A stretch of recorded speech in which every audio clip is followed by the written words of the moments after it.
Дулат Исабеков, Гауһар тас. Абаштың мінез құлқы, кескін келбеті, аузындағы сөзі мен күлкісіне шейін әкемнен аумай қалған. Сойып қаптағандай дерсің. Екі иығы қақпақтай, менен егесе бар. Шешінгенде білегіндегі білем бұлшықеттер арасында шортан жүргендей бұлт-бұлт етіп ойнап шыға келеді. Ол асау дегенді әсте білген жан емес. Ойбай, тұр, қойға қасқыр шапты десең де, орнынан жайбарақат көтеріліп, маймаң басып барып, жарбиған жаман кепеден ер тоқымын алады. Сонан соң үйде қалған қамшысына қайта келеді. Содан кейін барып, байлаудағы күрең қасқаны асықпай ерттей бастайды. Оған шейін кеудесінде жаны бар қасқыр қойды қырып бітеді ғой. Сондықтан ол сайланып шыққанша қой соңынан мен кете тұрамын. Әкем Ыбыштың осы жайбарақаттығын ғана жаратпайды. Басқа жағынан Ыбыш ол үшін жігіттің сұлтаны, нағыз еркек. Күш дегеніңіз оның бойына сыймай, асып төгіліп жатыр. Аузын шымшып тіккен екі орыс қабың Ыбыш үшін тік емес. Қауын көтергенде екеуін екі қолтығынан қысып алады да, алдында кездесе қалған анау-мынау арық атызыңнан аттап-бұттап жүре береді. Сондықтан да біздің үй ақ қапшық дегенді ұстамайды. Анау азық кепедегі маса қонса жарылғалы тұрған ала қап, қара қап, шұбар қап дегендердің бәрін апамның өзі тоқыған. Ыбыштың айрықша бір мінезі көкпар құмарлығында. Көкпар хабар шықса, Ыбышты тану мүмкін емес.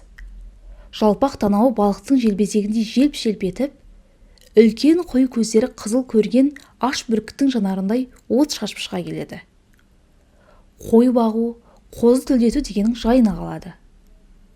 Атын таң асырып, жалын тарап, түнмен ұйықтамай шығады. Тіпті өшкедегі ауыз судан 2-3 шелегін алып, күреңін жалт-жұлт еткізіп жуып қояды. Су таситын мен. Сондықтан балапанын қорғаған қызғыштай шырылдаймын да қаламын. Бірақ әкем бір саусағын ғана қимылдатып, мені өзен шақырып алады да, қойға бар, қиналсаң суды өзім аға келемін, дейді ақырын ғана. Ыбыштың ат құмарлығы мен шабандоздығына әкем қашанда разы. Көкпар болады деген хабарды да алдымен өзі айтып келеді. Үлкен баласының мен сияқты емес, қайратты, шабандоз, көп сөйлемейтіндігін ол мақтаныш тұтады. Сондықтан көкпар хабары сонау қазғұрттың бауырынан шықса да, Ыбыштың баруын әкем іштей тілеп отырады. Мұндай кездерде ол оған ерекше мейірімді де, шешіліп сөйлегіш. Өйткені көкпар ата мен бабаның атын шығаратын, даңққа бөлетін қасиетті бәйге. Ал көкпар болмайтын күндер ол Ыбышты уысынан шығармай берік ұстайды. Біз бәріміз де оның ызғарлы жүзінен ығысып жүре береміз. Тау қопарарда еңгезердей Ыбышың да оның алдында бір уыс мақтадай бола қалады. Сондықтан мен өзім шаппасам да көкпар хабар шықса екен деп тілеп жүремін. Онда үй ішіне жылылық, көңілділік енеді. Әкем де, Ыбыш та осы кезге шейін бетімнен бір сүйген емес. Тіпті айналайын деген сөзді айтқан-айтпағандары да есімде жоқ. Баланы айналып толғана берсең, әйел тәрізді сынық, жасық боп кетеді деген әкемнің сөзін әлденеше рет естігенмін. Міне, бүгін де үнсізбіз. Анадай жердегі сықырлау ағаш кереуеттің үстінде бәтес көрпені айқара жамылып Ыбыш жатыр. Ойына еш нәрсе кіріп шығар емес. Мен ертең оқуға жүремін. Алысқа, Алматыға кетемін. Апам айтқандай, Әзірет сұлтанның аруағы қолдап, бағым жанса түсемін. Түспесем, қайтып келемін. Оқымасам да күн көруге болады. Іс қып, ден сау болсын. Әкем үйде жоқ. Қайда кеткені де белгісіз. Жалпы ол үлкен бір іске аттанарда мақсатын ешкімге айтпауды әдетке айналдырып, қанына сіңірген. Әйтеуір бүгін кешке келетіні ғана белгілі. Бірақ қазір түн жарыма болып қалды. Неге екені белгісіз, кешігіп жатыр. Ыбыш қимылдар емес. Жатар алдында таңертең ерте тұрып мені теміржол станциясына шейін күрең қасқамен апарып тастауға келіскен. Ол осының өзіне әрең көнді. Ат шаршайды, есекпен ақ барсаңшы, жеткен соң есекті Саубектің бастырмасына байлап кете сал. Бір барғанда әкелерміз, деп күңгірлеген. Бірақ араға апам араласып, мейірімсіз, олай деуге қалай дәтің барады? Қарғадай балаға жанның ашса қайтеді? Өліп қалмасатың, бөтен емес, інін ғой әйтеуір, деген соң біраз үндемей отырып, келіскен рай білдіріп, жантая кеткен. Әне, сол бойы ұйықтап кетіпті. Көнедос қара шабаданға бар тапқан таянғанын салып, апам байғыз қана көбелектей шар құрып жүр. Әдіра қалғыр, мейірім бар дейсің бе бұларда? Бауыр еті жалғыз інісі алысқа кетіп бара жатқанда қайтып қана ұйықтайды екен, деп анда-санда қапалана сөйлеп қояды. Сонан соң төсекте жатқан менің қасыма келіп, шашымнан сипап, бетімнен қайта-қайта сүйе береді. Сол сәтте оның көзінен жып-жылы жас бетіме тамып кетеді. Менің де көңілім босайды. Бұл әкем айтқандай жасықтықтан емес. Мен кеткен соң апама мына үйдің ішінде көңілсіз болатынын ойлағандықтан еді. Бір кезде түгелі үйдің алдынан ат дүбірі естілді. Сәлден соң үйге әкем кіріп келді. Жатпағансыңдар ма? Деді ол қамшысын керегенің басына іліп жатып. Үнінде бір жылылық бар секілді. Мен қуанып кеттім. Тым болмаса оқуға жүрер кезінде мейірімді болса екен. Жоқ, деп апам орнынан тұрды да асқамына кірсе бастады. Әуре болма, деді әкем жай ғана. Оны қоя тұр, дударбас ояу ма? Әкем мені осылай атайтын. Қазір ғана жатты, ертең оқуға жүреді ғой. Әкем қайтып ләм демеді. Күн ысымақ түгілі аспан айналып жерге түсіп кетсе де, үстінен тастамайтын терсінген сары күпәйкесі мен қызыл брезент етігін шешіп, менің дәл жанымдағы салулы төсекке келіп отырды. Апам да үнсіз, мен де үнсіз. Әкемнің әлде қалай айтар жаңалығы бар секілді. Сондай кездерде ылғи осылай ұзақ уақыт тіс жармай отырады. Дударбас, деді ол бір кезде салмақты қоңыр үнмен. Мен селт ете түстім. Әу көке, далаға шығып қойларды көріп кел. Шарбақ қораны бұзып шығып кететін жындар бар еді. Ішім әлденені сезіп, басқа бір сөзге келместен, орнымнан тұрдым да, аяғыма апамның кебісін сұға салып сыртқа шықтым. Жұлдыздар жайнап тұр екен. Ай қып-қызыл боп сонау Қаратаудың ар жағынан енді көтеріліп келе жатыр. От сөнген ошақ басында байқаншық жатыр. Әріде қарауытқан төбенің бергі етегінен сырттанның әуп-әуп үргені естіледі. Ойпаңдағы қамаулы қойлар мамыражай күйсеп жатыр. Қораны бұзып шығу түгілі, айдасаңда қозғалар түрі жоқ. Қанша шаруа қор, малжанды болса да, дәл осы жолы әкем мені шын ниетімен қойды көруге жібермегенін сол жерден ақ білгенмін. Сондықтан шошаң етіп үйге қайта кіруді жөн көрмей, әбден әңгімелесіп болдау дегенше далада жүрдім. Және ол ешқашан сары езулікке салынып отырмайды. Айтарын қысқа-қысқа етіп ақтарып салуға әдеттенген. Бір кезде үйге беттедім.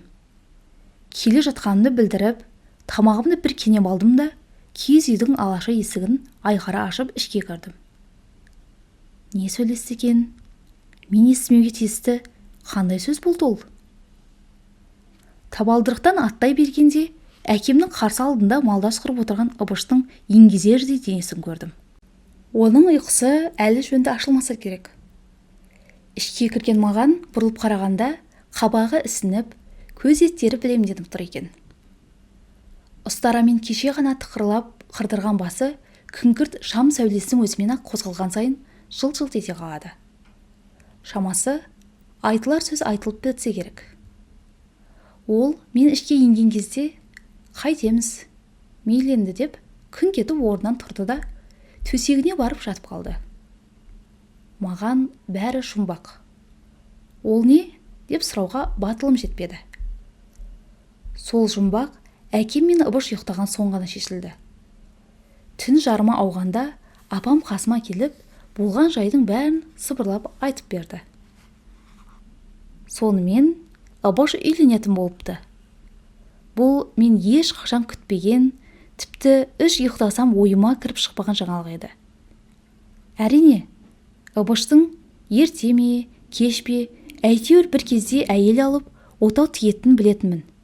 Бірақ оның үйленетіндігі туралы хабар дәл осылай аяқ астынан шығып, мен даладан үйге кіргенше барлық мәселе шешіліп бітерін күтпеп едім.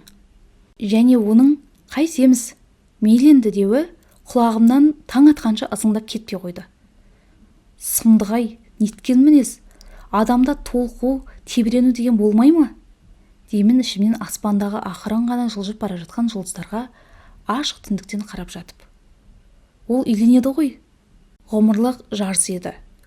Оған жас өміріндегі осындай ұлы өзгерістің өзі қой жоғалғандай әсер етпегені ме? Былтыр қыста екі саулықты қасқыр жеп кеткенде бұдан гөрі қаттырақ толғанып еді ғой. Қара және ештеңе болмағандай бейғам жатыр. Япырмай, шынымен ұйықтап кеткен екен ол? Мен жеңешемнің болуын армандайтынмын. Табан астынан бола кеткен бұл тілек алғашында қатты таңдандырса да, дәл қазір даладағы мүлгіген тыныштыққа құлақ тігіп, кірпік қақпай жатқан шағымда маған тәтті бір қуаныш лебін әкелгендей болды.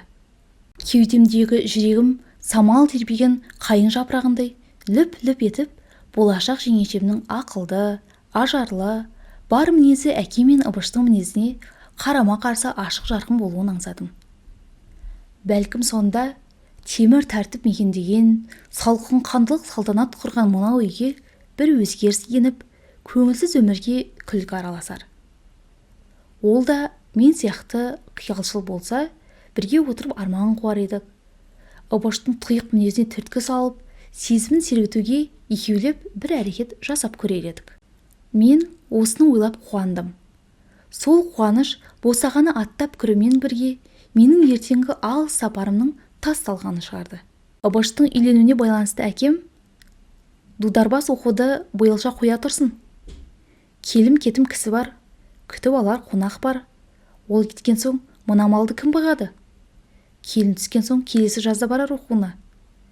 Бір жыл кейін ояз болса да кештік қылмас, депті. Мен әкемнің бұл шешіміне қарсы бола қойған жоқпын. Абыр-сабыр кезеңде айдаладағы жалғыз үй қойшыға адам қолы аса қажет болатын түсінсем, жаман болсын, жақсы болсын, туған ағамның 3 күннен кейін кенше әкелетін біле тұра, сол қуанышқа ортақтаспай, өз жөніме аттанып кете беруім бүйрексіздік болар деп түйдім. Биылша оқуды қоя тұруға келіскенімді естігенде, апам қатты қуанды. Оның ойынша, биыл мен әлі тым жаспын. Келесі жылы буыным қатаяды. Оң қол, сол қолымда анық танимын. Сол кезде алыста жүрген мені уайымдап, апам да қатты қинала бермейтін болады. Ұядағы жұмыртқа пісіп, қарғаның миы қайнайтын жаз айының от шашқан бір күнінде, Ыбыш қасына 2 жігітпен тағы 1-2 ақсақалды ертіп, Тоғансайға жол тартты. Әдетте, әке тәрбиесінен өзгені көрмеген Ыбыш тәрізді жігіттерге «Үйленесің бе?» деп сауал салғанда, «Көке деген құрғырың, ендіше осы күнді сарғайы күткен жоқпын ба?» деп түріктеп тұрса да, «Қойыңызшы көке» деп ұяла жауап берер еді. Ыбыш мүлде олай еткен жоқ. Мен оқуға бармайтын боп бекіген түні ертеңі әкем, «Ашып айтсаңшы, қыжым кемпірдің қызына үйленуге қарсы емессің бе?» дегенде, тоңазған сүр етпе майлы айранды соғып отырып, жоға, оның жаманшылығын көрген кім бар? Жақсы қыз дейді ғой, деп шімірікпей қойып қалып, қойына жүріп кеткен. Жол шығатын күні де қой соңынан кетті. Түс кезінде мен барып, үйге бар, көкем шақырып жатыр. Кісілер де жиналып қалды. Тез кейін, қазір жүресіңдер дегенімде, құлқайыр шартақтың астынан басын көтеріп, маған танымай тұрғандай ажырайып бір қарады да, «Ертең емес пе еді?» деді. «Жоқ, бүгін». Мен ертең деп жүрсем, деп шартақ астан еңкейіп шықты да, қолымдағы қабақты алып, салқын шалаптан қылқылдата жұтты. Ыдысты ортасына шейін еңсеріп барып, өзіме қайтарып берді. Сонан соң, шылбыры шұбатылып жайылып жүрген күрең қасқаның ауыздығын салды, басын тартты. Сөйтті де атына асықпай отырып, байқа, қойлар шашырап кетпесін. Менімен бірге тағы кімдер баратын бопты? Деді. Білмеймін. Ол үзеңгісін тебініп қалып үйге қарай беттеді. Сол бойы артына қараған жоқ. Мен оның ат үстіндегі алып тұлғалы қыр астына тасалағанша соңынан көз алмай қарап тұрдым. Ыбыштар 2 күннен кейін күн бата бергенде келді. Біздің үй Аршабай деген өзеннің жиегіне тігілген. Өзен дегенде бұл шалқып жатқан солы өзен емес. Ені жарты шақырымда келетін үлкен арна. Басы сонау Қазығұрттан шығады. Аяғы бірте-бірте жайпауыттанып барып арысқа жетеді де, теп-тегіс жазыққа айналып кетеді. Бір заманда бұл жерде су мол өзен болған деседі. Оған осы арнаның қатпар-қатпар тастары мен ұлтаның кіндік бойы қастың шыға келетін қиыршық құмдары куә.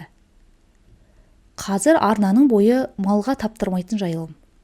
Құлқайыр, шағыр, бетеге, кеурек, сарсыр дегендерің ұйыса өскен.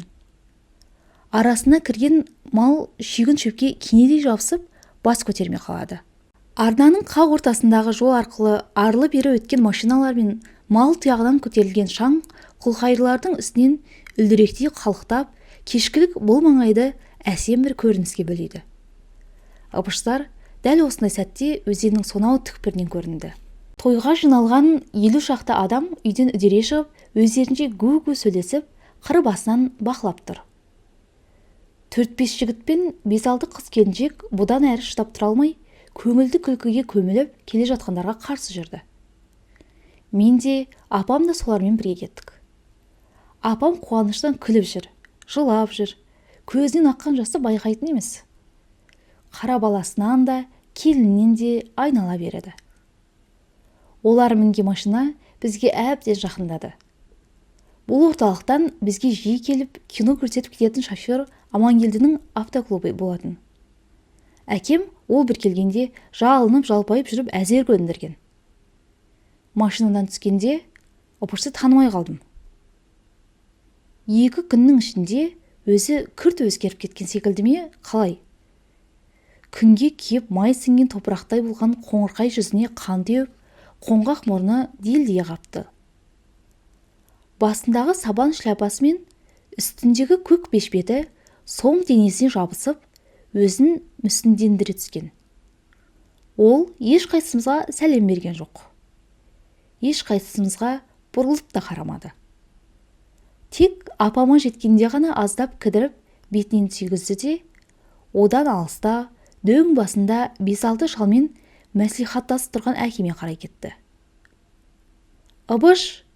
Деп соңынан ентелей бергенімде, ол артынан бұрылып та қарамаған бойы, қал дегендей күректей алақанын жай бір сілтей салды. Не болса да, мен осы сәтте оның аршынды адымы мен ұстамды жүзіне, алып тұлғасына, туа қалыптасқан қаталдығы мен әкеме шексіз ұнайтын асқан сабырлылығына сүйсінгендей болдым. Той қызығы 3 күнге созылды. Жастар жағы 2 күн бойы сауық құрды. Кең жайлау, кең дала. Аршабай өзенінің көгілдір аспанын жастар әні кеулеп жатыр. Туған дала ерке ұлдарын құшағына ап, солармен бірге қосыла әндетеді, қосыла күледі, қосыла қуанады. Өзіне тартып туған сауықшыл ұл қыздары көміс нұрға толы айлы түнде ақ сүйек ойнайды. Топ-топ болып, ойпаң мен қыр басында ән салды, домбыра тартты. Енді бірде балғын балалық шаққа бір мезет қайта оралып, жұбар иісті көк шағырдың арасында жасырынбақ ойнады. Әзілқой сылқым жеңгелер гүл атқан құлқайыр түбінде көрікті, өнершіл қайнысымен шаршаған шалысты. Кейбір жас бойжеткендердің жігітке деген нәзік сезімі осы айлы түндерде алғаш оянды. Кісілерді күту қамымен жүріп, мен ол сауық сайранның біріне де түгел қатыса алмадым. Күндіз қой соңына кезек-кезек салып қойған жас балаларға сене бермей, мал жаюға кетсем, үйге жеткенде самауырын қою, ботқа тарату, ат байлау дегендерден ақ қолым тимейді. Үшінші күні түс ауа мал соңында жүргенде бір бала ентігіп жетіп келді. «Қайыркен көке, мен осында қалам, сізді тез жетсін деп жатыр, келіншектің бетін ашасыз», деді. «Міне саған, тапқан екен бет ашатын кісіні». «Япыр-ау, анау сайдың тасындай сақырлап жүрген жігіттердің арасынан біреуі табылмағаны ма сонда? Туған қайнысына бет аштыру ерсі емес пе?» Үйге жеткенде жұрт арнайы салған ши бастырманың астында гу-гу сөйлесіп отыр екен. Шынында жайшылықта ауыз жаппайтын кейбір жігіттер жеме-жемге келгенде сөз таба алмай ортаға сөйлесе де шықпай отырса керек. «Ай, өнің өшпейтін темір жақ едің, қане, көрсетші сол өнеріңді», деп қояды әйелдер жағы 2 күн бойы жеңгелерге қырғидай тиіп жүрген ұзын бойлы бұйрабас жігітке қарап. Ол болса: «Ту, өстіп ескілікке салудың керегі қанша? Комсомольская свадьба жасау керек еді ғой», деп тыржиып қояды. «Немене қыл дейді? Мына сорайған неме?» деп отырған кемпірлердің бірі оның сөзін жақтырмай қалды. «Сонда той қызығын сендер көресіңдер, мұна біз немене көреміз? Ескілік деуін түге. Бет ашқанның несі ескілік? Ол халықтың жоралғысы. Ана Қайыркеннің тойында жасарсыңдар комсомол суәтбәсін». «Суәтбә ма? Немене дәлгі?» «Әптің құрғырдың суәтбәшілінің әліне қарамай. Одан да 2 сөздің басын құрастыра алмаймыз десеңдерші. Жайшылықта ауыз жаппас, той дегенде бірін таппас деген. Ай, Қайыркен, кел айналайын. Мыналардан күн шыққалы түк шығатын емес. Туған қайнысы болса қайтеді дейсің? Газетке өлең шығып жүруші еді ғой. Селтеңдеп күлуден басқаны білмейтін мына өңшең ынжық немелердің аузына құм қойып кетші. Әй, қара келін, үйден жіңішке оқтауды алып шық», деп ол орнынан тұрып келіп, қолындағы ақ шаршысын маған ұстатты. Мен не істерімді білмей аңырап қалдым.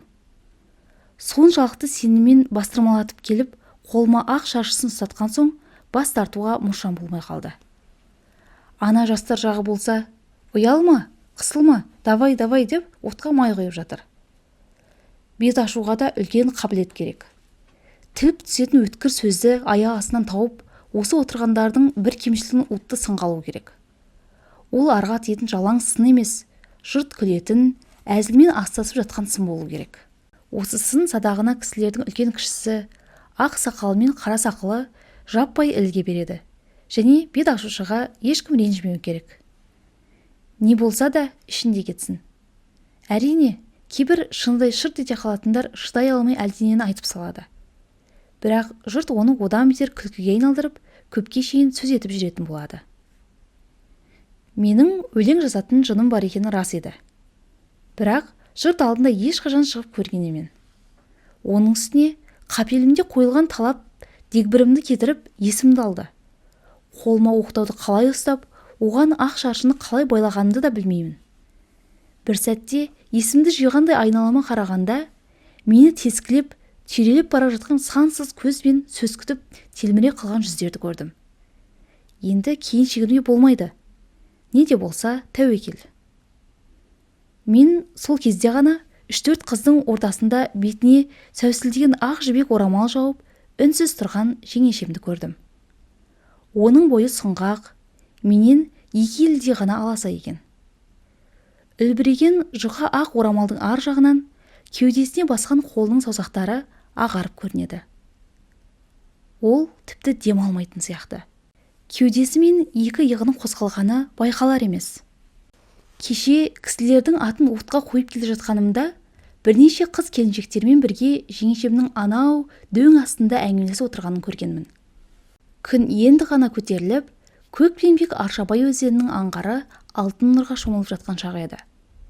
Жеңешем орамалын иығына салып, қыз келіншектермен сөйлесіп отыр екен. Қасындағы Балакүл деген жас әйел саусағымен мен жақты нұсқап, әлдене деп жатқанын байқап қалдым. Сол сәтте оның мені жеңешеме сырттай таныстырып, «Анау сенің туған қайның болады», деп түсіндіріп жатқанын сездім де, оларға бұдан әрі жақындауға батылым жетпей, үйге қарай қиқаштай тарттым. Сол кезде Балакүл: «Әй, Қайыркен, мұнда кел», деп қол бұлғады. күнге шағылысқан білезігімен көңілді күлкісінің сыңғырлағаны қоса естілді. Олардың қасына барсам, жеңешем қолайсанар дедім де, «Балакүл, қолым тимей жүр» деп айғайладым. Таңғы дауысым хош иісі аңқыған кең алқапқа сіңіп кетті. Ол дауысым тына бергенде Балакүлдің «Өй, ұялшақ, келіп таныспай ма екен қайта?» деп соңғы жағын күлкі көмген ашық үнін естіп қалдым. Қазір соның ішінде қысыламын. Сонда да болса тершіген маңдайымды алақаныммен сүртіп, тамағымды бір кенеп алдым да, алғаш аузыма түскен салтанатты 2-3 шумақты шұбырта жөнелдім. Сонан соң ең негізгі жауапты бөлімге көштім. Тойға келген адамдардың бәрі маған таныс. Демек, олардың әрқайсысының бір міндері бар екенін де білемін. Жарым сағатқа созылған ауыр минуттарды артқа тастап, ең соңғы салтанатты шумақты айтып болған соң, жеңешемнің бетіндегі орамалды жайымен жоғары серпідім. Ол кірпігін жоғары көтеріп, маған бір қарады да, көзін тез төмен түсіре қойды. Оның жанары ботаның жанарындай үлкен, кірпіктері найзадай ірі екен. Толған айдай ақ жүзіне қысылғаннан қан ойнап шыға келіп, екі беті жаңа піскен алмадай албырап жүре берді. Шағаланың қанаты тәрізді қиылған қастары ұйқысынан жаңа оянған жас баладай бейкүнә, пәк жүзіне ерекше бір сұлулық пен нәзіктік сеуіп тұр. Үлбіреген еріндері қатты ыңғайсызданғандықтан болар-болмас дір-дір етеді. Мен жіңішке оқтауды қасымдағы біреуге ұстата салып, 2 адым кейін шегіндім. Сол жағымда отырған 2 әйелдің «О, реңдеген сабазың, үндемей жүріп, мұна ыбыш бәрінен озды. Құдай кейбіреулерге өстіп бере салады. Анау Рысбектің Тәшкеннен оқу бітіріп келген баласың әйелі. Ойбай, шеше-ау, несін айтасың? Мына келіннің тырнағына да тұрмайды. Мұрны біздей, көзі тұздай» деп пыш-пыш сөйлеп жатқандардың құлағым шалып қалды. Я, менің жеңешем айтса айтқандай көріктеді. Әлгі әйелдердің сөзіне мен іштей масаттандым. Сөйтіп тұрып, жұрттан шеткері, тойдан қалған күрішке толы ала қаптың үстінде жалтыр басын ауық-ауық бір сипап қойып, қою шай ұрттап отырған бошқа қарадым. Егер жеңешемнің ақыл көркіне сай боп келсе, шындығында ол жар сүйден бақытты жан еді. Бірақ өзінің осындай бақыттылығына ой жіберіп жатқан ыбыш жоқ.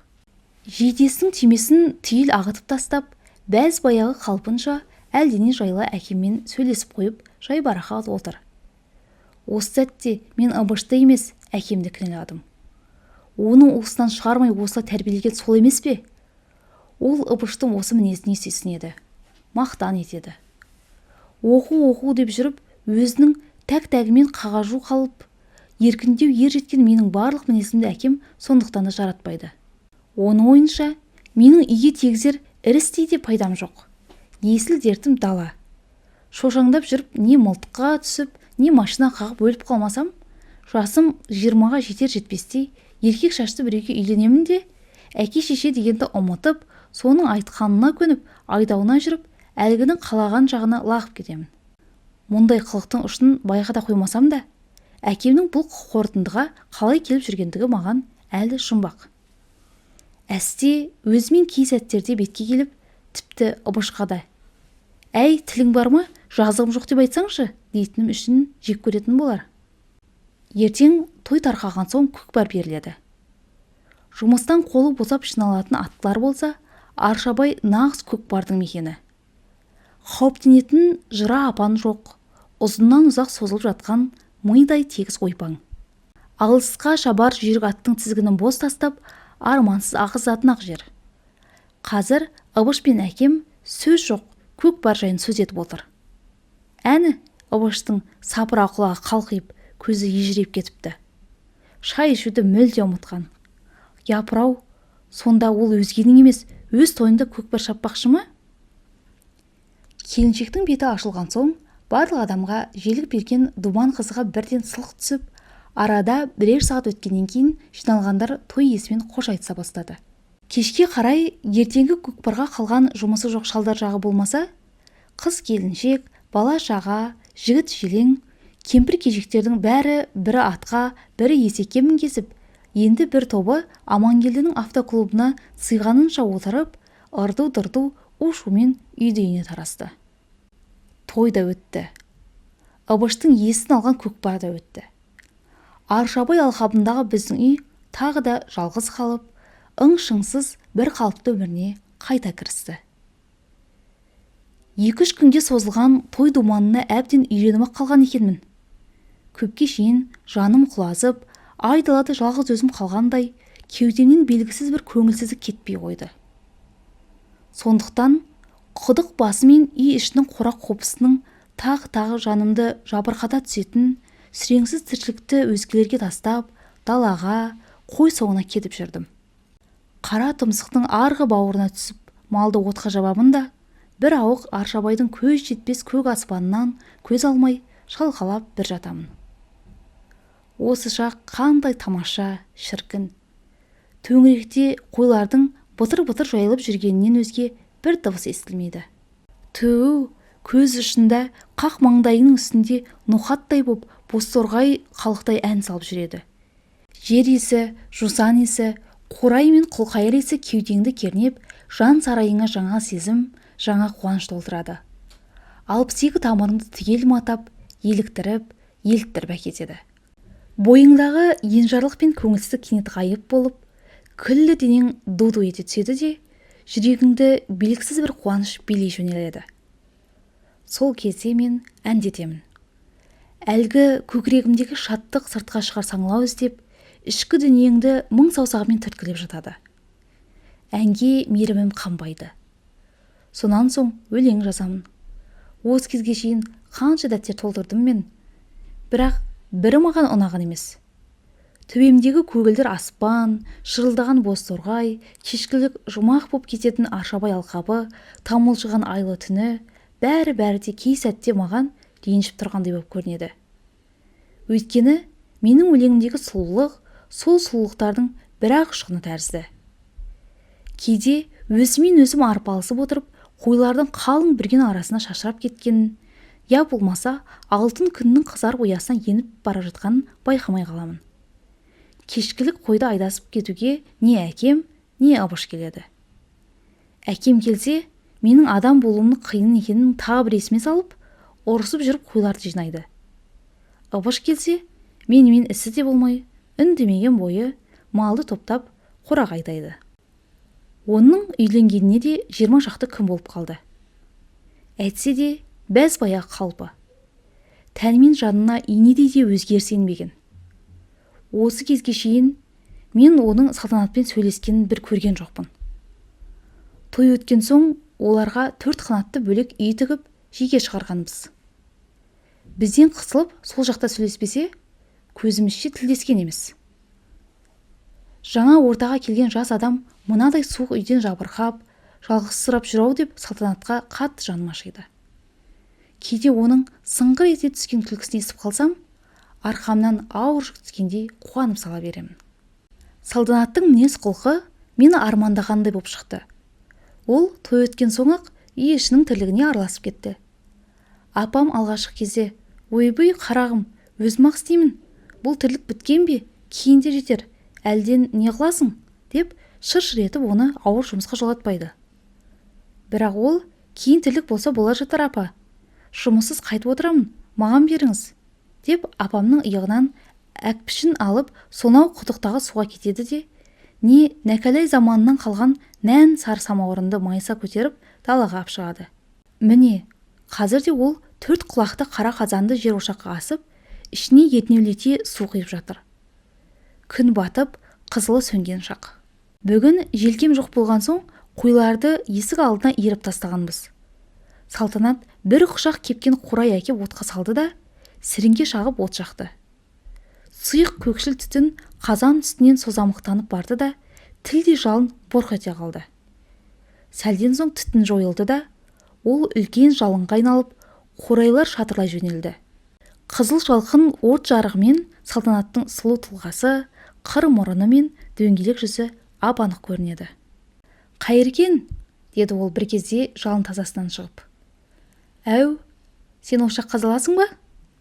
«Қайдам, бірақ несі бар дейсің?» Онда басқа жерден жақсап жаңасын қазып берші. Мынау тым терең екен, оттың қызуы қазанға аз барады. Ыбышқа айтып ем, өзің қазып ал деп көнбей қойды. Қолым тимейді дейді. Қол тимейді емес, қолдан келмейді ғой деймін соның, Сөз соңын оның сыңғырлаған күлкісі көміп кетті. Әдемі күлкі, ерке күлкі. Оның бұл сөзі мен күлкісінде еріне деген жарасымды әжуа, жеңіл қана байқалмас наз жатыр еді. Жарайды, қарап отырмын ғой, қазір-ақ қасып берейін. Жоқ, қазір шаршап келдің, әрі қараңғы. Ертең қолың босаған кезде мақұл ма? Ол жас бала секілді түтін кірген екі көзін қолмен құшырлана уқалап бері қарай жүрді. Есік алдындағы ер тоқымның үстіне домбыра шертіп отырған менің қасыма келіп тоқтады да: «Гауһартасты сала аласың ба?» деді еңкейіп. «Гауһартас? Ән бе?» «Я, ән. Бірінші естіп отырсың ба?» «Жоқ, домбыраға ән жақсы келмейді дегенім ғой. Одан да күй тартып берейін». «Жоқ», деді ол кеудесін тез жоғары көтеріп алып. «Күй өз жөнімен, ал домбыраға ән де жақсы келеді. Бірақ сен тарта алмайсың». Салтанат осыны айтты да үйге кіріп кетті. Мен қатты қысылып қалдым. Оның күлкісі құлағымнан біразға дейін кетпей қойды. Салтанат апам мен маған өте тез үйреніп кетті. Үйде әкем мен ыбыс жоқта ол апамды өзіне жақ қып алып, мені мазақтайтын да болды. «Дұрыс қой, апа, Апа, сіз айтыңызшы, солай емес пе?» «Апа, оны сіз де білесіз ғой», деп мен жасаған кейбір оғарсықтарымды күлкіге айналдырады. Апам болса: «Әрине қарағым, білемін ғой», деп оны бас изеп қостайды да Салтанатқа одан бетер желік бітіріп қояды. Ара-арасында өзі де ықыластана күліп, мәз-мейрам боп жадырап қалады. Салтанаттың жеңіл әзілдері кейде жаныма батып кетеді. Мен құлағыма шейін қызарып, намыстанып қаламын. Бір күні менің оған көрген түсімді айтып бергенім бар. Түсімде бір қора қыздың ортасында жалғыз өзім жүр екенмін-ау деймін. Қыздардың бәрі де мың бір түндегідей малына киінген үрдей сұлу. Мен олардың ортасында отырып ән айтамын, домбыра тартамын. Әрқайсысымен кезек-кезек алтыбақан тебемін. Сөйтіп жүріп, осы қыздардың ішіндегі ең бір сұлуына ғашық болыппын-ау деймін. Ол да мені құлай сүйеді. Ал қалған қыздар бізді көре алмай теңізге батырмақ болады. Екеуміз қайыққа мініп қашамыз. Олар үлкен-үлкен самұрыққа айналып қуады. Қасындағы қыз ақ шабаққа айналып, мен шортан боламын да, теңіз түбімен жүзіп отырып, белгісіз бір жағадан шығады екенбіз. Жағаға жеткенде мен есімнен танып қаламын. Қасымдағы қыз есімді жидырмақ боп теңіз суынан бүркеді. Селт етіп көзімді ашамын. Осы кезде оянып кетіппін. Мен бүрген арасында кітап оқып жатып, мызғып кетсем керек. Осы түсімді айтып бергенімде Салтанат еріндерін сәл ғана ашып ықыластана тыңдады.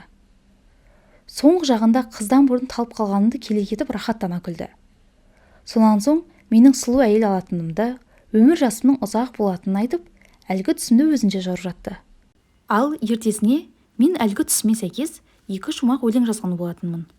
Мені мазақтап күліп отырған бір күні ол көзімді бақырайтып қойып, әлгінің бәрін апама айтып бермесі бар ма? Жерге кіріп кете жаздадым. Айтпа деп ерінімді тістеп, басымды шайқасам да тыңдар ол жоқ. Қайта: «Әні қараңызшы, айтпа» деп маған жұдырығын түйіп тұр. «Нанбасаңыз бар ғой, сол қызға арнап жазған өлеңі бар, оқып берейін бе?» деді. Оқи қойшы. Міне тыңдаңыз. Айналам гүлдей ару қыз, сезімге мас боп әндеттім. Сүйдім де құшып біреуін, теңізді төрлеп мен кеттім. Азапқа тәңір ризамын, көгімде тұрса күліп ай. Түсімде көрген сол бір сәт, өңім боп кетсе дариғай.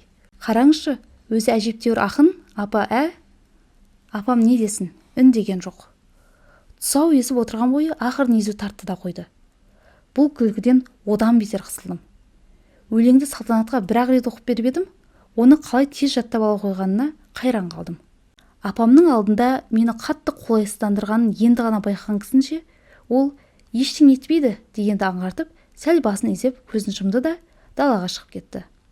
Тамақ ішіп болған соң сыртқа шықсам, сонау ойпаңдағы құдықтан ыбыш екеуі қауға тартып жатыр екен. Одан алысырақта жердің ақ тозаңы аспанға көтеріп, суға қарай әкем қой айдап келе жатыр. Мен солай қарай жүрдім. Ми айналдырар шаңқай түс. Күздің келгенін білдіріп, сары даламен мизамдар шұбатыла ұшып барады.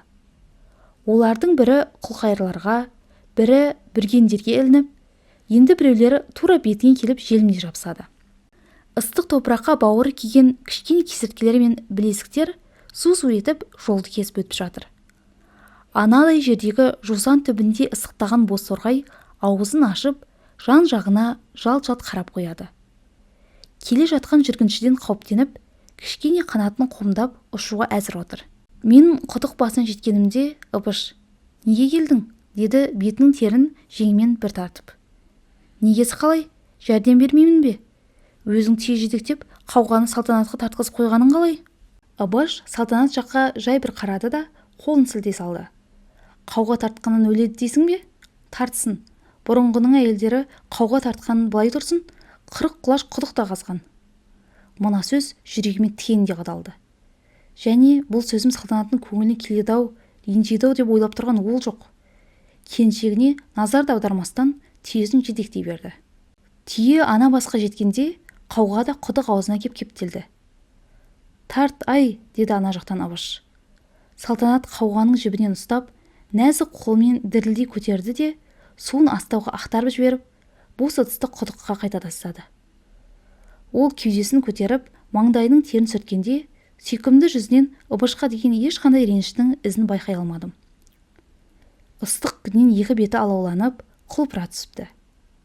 Мені көрген бетте күлімсірей қарады да, «Ауыр-ей әжептеуір», деді бетінің терін сүртіп. Мен оның ренжімегендігі үшін іштей қатты қуандым. Сәлден соң Ыбыш біздің қасымызға келіп, «Ақыр келуін келдің, түйені сен жетекте. Мен ат суарайын, таң атқалы су ішкен жоқ», деп қара нардың бұйдасын маған ұстатты да, өзі сонау қара тұмсықтың бергі бауырында тұсаулы жүрген күрең қасқасына қарай кетті. Біз екеуміз қалдық.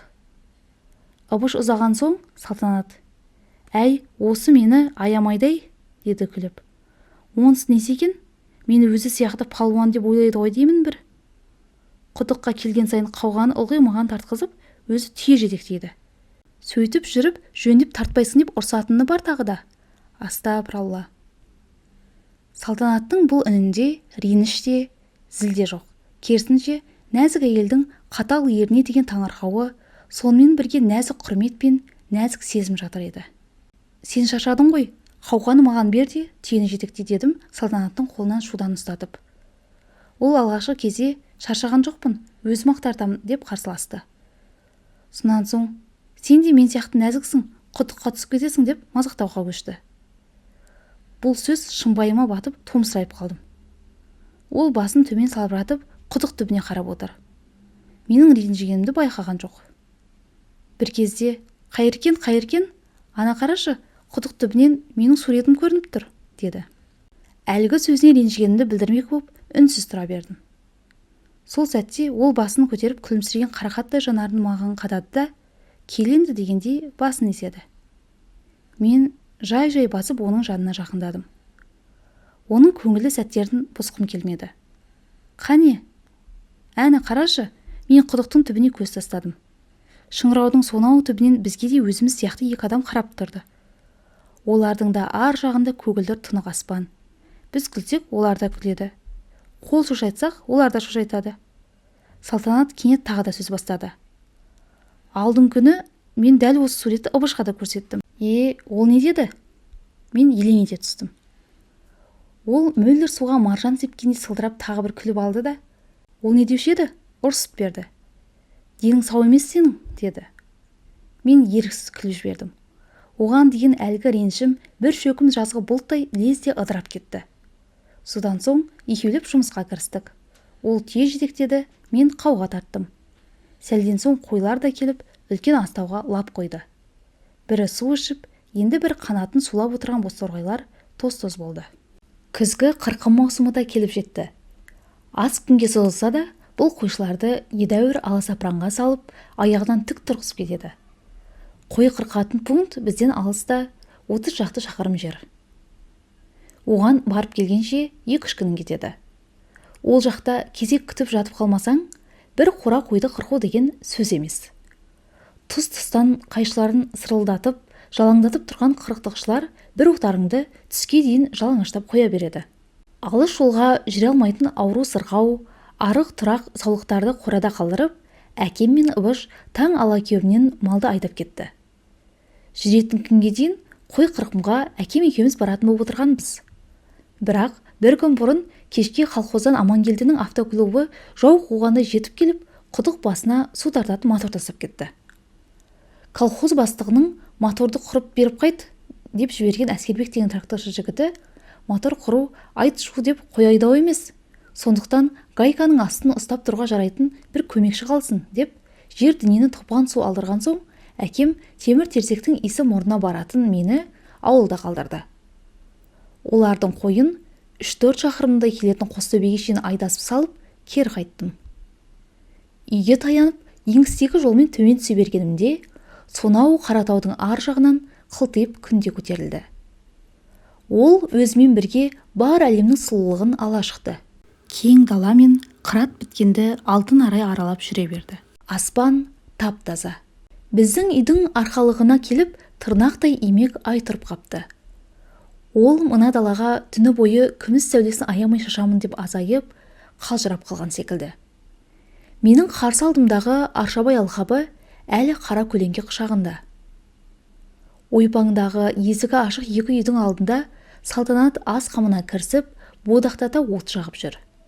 Көк пембе қи түтіні желсіз тымық ауаға тіп-тік көтеріліп, қыр қойнауларын кеулеп ғайып болып жатыр.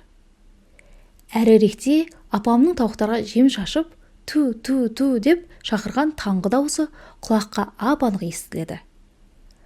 Қара көлеңке алқап жақтан оқтын-оқтын лып ете түскен жібек самалмен бірге қи түтінінің қоңырқай иісі келеді. Ой айналайын, кешіктің ғой, соншалықты алысқа ұзай бермей-ақ, ана қырдан асырған соң қайта бермедің бе? Деп қарсы алды апам мені үйге келгенде. Шаршайды деп ойласа қайтеді екен? Салтанат, Қайыржанға салқын айран берші. Апам өзге кемпірлер сияқты келін деп жатпай-ақ, оны өз қызындай көріп, Салтанат деп атап кеткен. Апамның бұлай деуі Салтанатқа да мейлінше ұнайды.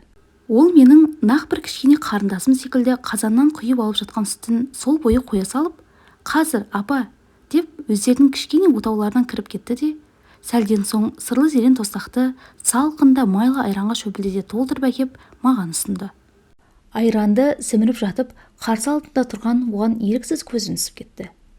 Дәл қазір Салтанат түскеніне 3-4 ай болған келіншектен гөрі кәмелетке жаңа толып, тұңғыш рет биге барған жас қызға көбірек ұқсайтын еді. Елегізген еліктің жанарындай мөлт-мөлт етіп, ойнақшыған көздері өз иесінің бейкүнә пәк сезімділігін паш етіп тұрғандай. Бақытты күлкі ойнаған әсем еріндерінің ар жағынан көрінген аппақ әсем тістері төгіле кететін ақ маржан секілді тізіле қалған. Аршабай таңындай арайлы жүзімен тізесіне төгілген білектей қос бұрымы, ақ тәніне жабысқан көк жібек көйлегі оны бұрынғыдан да құлпыртып, көріктендіре түсіпті.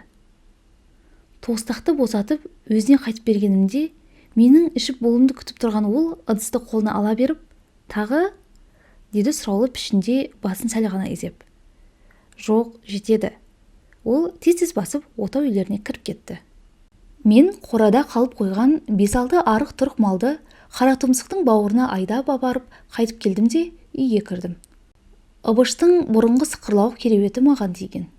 Қазір онда Әскербек жатыр. Үйге кіріп келсем, ол басы қазандай болып әлі ұйықтап жатыр екен. Шаршап жүрген ғой, біраз ұйықтай тұрсын деп қайта шықтым. Сонау құдық басындағы моторға барып, ары-бері шұқылап көріп те қайттым. Күн де көтеріліп кетті. Енді сәлден кейін ысы бастайды. Осы кезде үй жақтан «Қайыркен!» деп айғайлаған дауыс естілді. Солай қарай көз тастадым. Ағаш бөшкенің үстен шығып, қол бұлғап шақырып тұрған Салтанатты көрдім. Демек, тамақ дайын болған ғой. Астаудағы суға жуынып, жартылай сүртініп, жалғыз аяқ жолмен үйге қарай жүгіре жөнелдім. Келсем, Әскербек далада жүр екен. Бақан бойы көтеріліп қалған күнге көзін сырайда қарап, есінеп қояды. Мені көрген соң, екі бүйірін таянып, берірек жақындады да: «Қайдан келесің?» деді өз сұрағына ешқандай да мән бермей ен жарғаны. «Құдық жақтан». «Моторды көрдің бе?» «Иә». «Байқа, шұқылай берме, бұзып аласың». Ол осыны айтты да теріс айналып маңыздана бір қақырынып қойды. Мені бір түк білмейтін жас бала көріп тұр шамасы. «Ту, қалай өмір сүресіңдер ей, жалғыз?» деді әлден соң ол айналасына қарап. «Жарылып кетпей қайтып жүрсіңдер? Мен байлап қойса да тұрмас едім. Бұл жерде танысы да болмайтын шығар». «Болады, неге болмайды?» дедім қыжырым қайнап. Қойшы, кімдер билейді?» «Қошқарлар мен саулықтар». «Ой, шегірткенің айғырындай болған неме? Үлкен адаммен қалай сөйлесесің өзің? Тілін қара. Сендердің мені сыйлауларың керек. Мен сендерге мотор құрып беремін, білдің бе? Мотор». Осыдан соң ол ренжіген кейіп көрсетіп, тышқан қазып тастаған төмбешіктің үстіне көпке шейін үнсіз отырды да: «Үйлеріңде арақ бар ма?» деді даусын бәсеңдетіп. «Қойшының ауылында не қылған арақ?» «Онда сен түк те білмейтін шек екенсің. Арақтың кені қойшыларда, олар жәшігімен әкеп қояды. Мүмкін жасырып тұрған шығарсың?»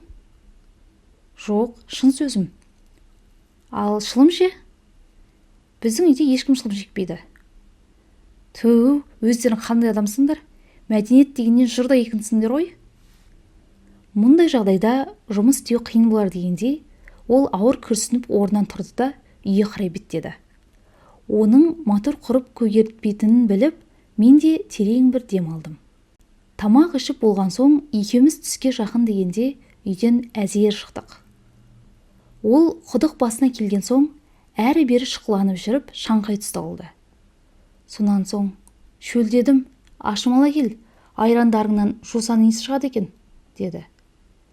Ашымал әкелген соң ол қабақтың жармысына дейін еңсеріп, түбіндегі қойыңнан жеп болды да қарнын сипалап біраз жатты.